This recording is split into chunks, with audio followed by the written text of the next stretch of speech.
Range Rover Sport SVR 2018, Thor on wheels.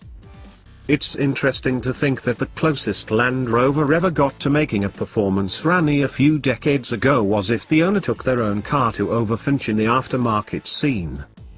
Now, thanks to the Special Vehicle Operations Division, they've been doing it in-house. And rather well, we might add. We've driven the 2018 model year Range Rover Sport SVR. Keep reading for our review below. When the whole Range Rover Sport lineup was facelifted, JLR cleaned up the design a little and added some extra kit.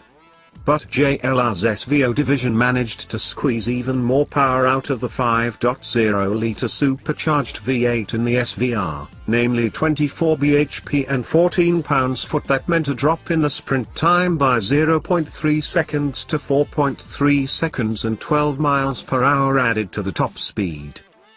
You know that wide-eyed, jaw-dropping reaction you make in the midst of a fierce thunderstorm when lightning strikes?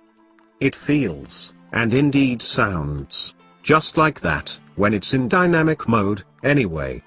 The sport's exhaust system accentuates the supercharged V8 as much as it can, bellowing under hard throttle, farting like a spoiled brat, blowing raspberries on upshifts and dumping big globs of fuel into the exhaust just for the hell of it when coasting. You're nothing but a lout when driving this with the sport's exhaust on, but it's so addictive.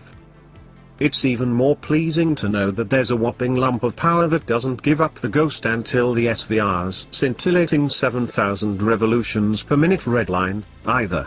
The mid-range torque hits you in the back and more than enough to exploit in most driving situations. But the journey to that near-deafening top end is so far away it's like stretching for that can of soup on the top shelf of the cupboard. You know it's there, but trying to grab it requires real effort.